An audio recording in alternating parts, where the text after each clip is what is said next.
Hello and welcome to the Dexter and Yorgen show. It's just Yorgen today. Dexter will be on the second episode that we do. I just wanted to jump on quickly and start giving you some quick tools that you can start implementing to kind of wrap your head around all of the information that's coming out, especially based on information that Dexter and I have seen. It's going to probably get pretty crazy here shortly.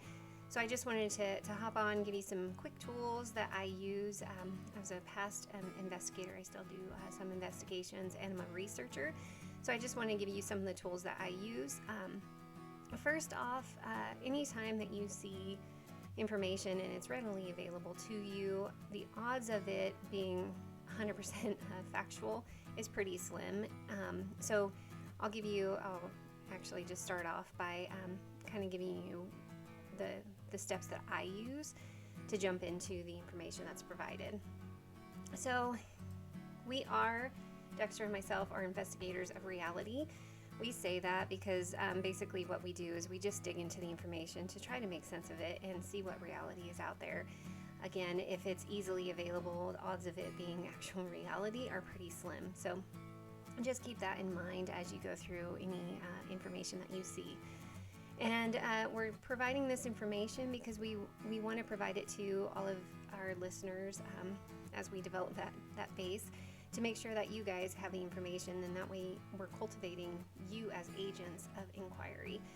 I don't know if you guys remember when you were little and you would always ask your parents why? Well, why is that? Why is the sky blue? Why do trees lose their leaves? Why are the leaves green? Why do they change?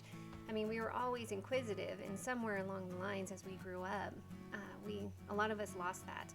We feel that we have to comply. We feel that, just because it said so in a book, it must be 100% correct. If we were told in school, then it must be correct. Professors, doctors, any of that, just because they said it, it must be 100% correct. There are individuals that are out there that are correct, but there's others that are not. So we're going to give you the tools as we go through these episodes just to help you guys and allow you to have the information that you need. And then you can start doing this and maybe provide the information on to somebody else. The main thing is just, again, we as individuals should definitely be analyzing the facts. We don't want to be the individuals that are just following the narrative.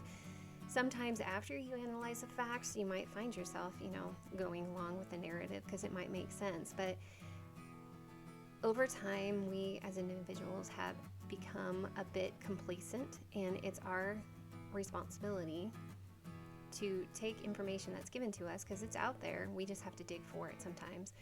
Take that initiative, dig in, figure out the information, and make sense of it. A prime example too would be, you see those images all over the place and say, so-and-so, was dressed up as like a baby, or, there's different images that are out there. You want to look at it and say, okay, we are in a time where Photoshop is huge. People are very, very talented, and it's surprising the information or the images that can come out from a Photoshop, even recordings, and I'll post that on one of our next few episodes where you can actually have individuals and it looks 100% legit, and it's computer generated communication that an individual is actually having. So even if it looks like somebody is coming out of their mouth and they're stating something, we should take a step back and say, okay, did they really say that? And let's see if we can find additional information that can prove, one way or the other. But even with the images on Photoshop too, you look at it, look at the coloring, look at, the pixels, if one part is more clear than the other, if the words are not, like folding with the shape of the billboard, or the billboard's, all crumpled up, but yet the words are very, very crisp.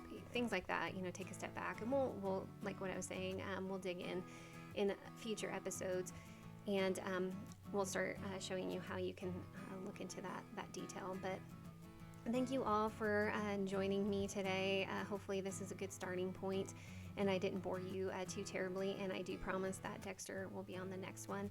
He is a more lively individual. You'll probably enjoy him a lot. I enjoy him, so We look forward to speaking with you more and providing more of these episodes.